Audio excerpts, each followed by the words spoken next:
Je vous laisse imaginer, on est en 1954 aux US et les Noirs n'ont même pas le droit de s'asseoir avec les Blancs dans le bus dans la moitié du pays. À votre avis, dans ce contexte, est-ce qu'une femme noire peut devenir une énorme star du cinéma du jour au lendemain? Eh bien oui.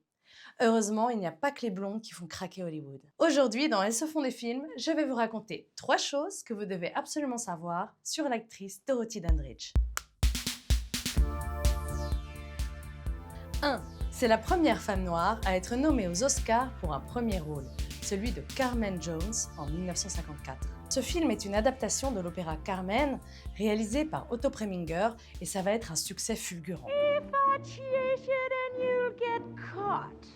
And once I got you, I go my way. Dorothy illumine le film de son charme et de son talent, et elle devient du jour au lendemain le premier sex symbole noir du cinéma américain. Il faut se rappeler qu'au même moment, dans la plupart des États américains, une femme noire n'a même pas encore le droit de partager les toilettes d'une femme blanche et elle doit sortir d'une boutique par la porte arrière. 2. Elle s'est battue contre les rôles stéréotypés de noirs et ça lui a coûté un sacré paquet de rôles. Exit les rôles d'esclaves et de servantes. À partir de sa nomination aux Oscars, Dorothy tente de ne jouer que des premiers rôles. Or, il n'y en a presque pas pour elle. Ils sont tous réservés aux blanches. Elle doit jouer aussi essentiellement avec des hommes blancs, ce qui n'est pas simple à cause des lois de ségrégation raciale dans le sud des États-Unis qui sont en vigueur jusqu'en 1964. Voir une femme noire et un homme blanc à l'écran est véritablement un scandale à l'époque. 3. Elle a une fille, Haroline, qui naît avec un handicap cérébral, et Dorothy va se résoudre à la mettre sous tutelle, mais elle va en souffrir toute sa vie. Rongée par la culpabilité et la tristesse, Dorothy se réfugie dans des relations toxiques avec des hommes,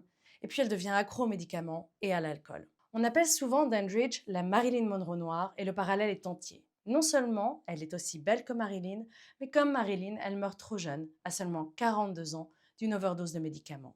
De nos jours, Dorothy Dandridge est une icône qui continue d'inspirer la communauté des artistes noirs. En 1999, Halle Berry interprète le rôle de Dorothy Dandridge dans Introducing Dorothy Dandridge, un film réalisé par Martha Coolidge. Pas si fun fact, Halle Berry est d'ailleurs la seule actrice d'ascendance afro-américaine à avoir jamais remporté un Oscar. Et c'est en 2002 pour son rôle dans À l'ombre de la haine, un film de Mark Forster. Si les inégalités de genre continuent aujourd'hui de miner l'industrie du cinéma, elles sont encore plus criantes quand il s'agit de femmes racisées. Si vous voulez en savoir plus sur d'autres femmes de cinéma, abonnez-vous à mon compte et au compte So Good. Chacun de vos likes et de vos abonnements est très précieux pour nous. On sort une vidéo tous les mercredis dans Elles se font des films, le programme qui redonne de la visibilité aux femmes du cinéma et des séries. Et d'ici là, allez au cinéma, bon film!